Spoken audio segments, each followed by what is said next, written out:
ტურნირი, რომელიც ყოველწლიურად მუსხის სტადიონზე იმართება, ამხანაგური თამაშით გაიხსნა. პირველი მატჩი გასული წლის ჩემპიონთან PSP-ს გუნდმა გამართა. ტურნირის მიზანი მოზარდებში ჯანსაღი ცხოვრების წესის დამკვიდრებაა. მუსხის საფეხბურთო ტურნირი 2010 გაიხსნა. ტურნირის პირველი თამაში ამხანაგური იყო და ერთმანეთს PSP-სა და ტურნირის გასული წლის ჩემპიონი წყორძის გუნდი შეხვდა. ანგარიში 3-1 წყორძის გუნდის სასარგებლოდ დაფიქსირდა. მუსხის ტურნირი ამჯერად 2 ასაკობრივ ჯგუფს შორის ჩატარდება და მასში მონაწილეობას ახალციხისა და ასპინძის მუნიციპალიტეტის 20 გუნდი მიიღებს. ტურნირის ფარგლებში პირველი შეხვედრა მუსხისა და ურავლის გუნდებს შორის გაიმართა. იმიტომ ჩავერთე ამ ტურნირში, რომ მინდა ვიყო ჯანმრთელი, მინდა ვეწეოდე ჯანსაღ ცხოვრებას, ვიყო წარმატებული და მოვიგო მუსხის ტურნირი. 3 წელიწადია მონაწილეობ. წელსაც ხედავ უფრო მეტად დაიხვეწა სიტუაცია.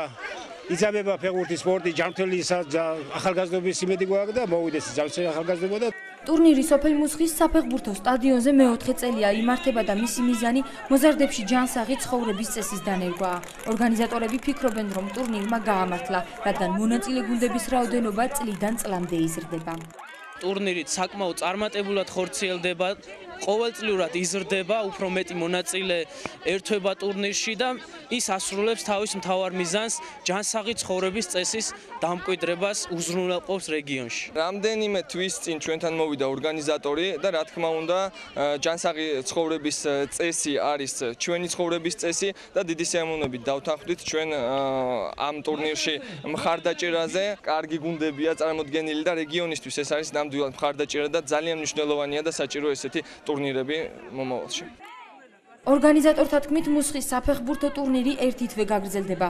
ფინალური თამაში კი სავარაუდოდ 10 ივლისს გაიმართება.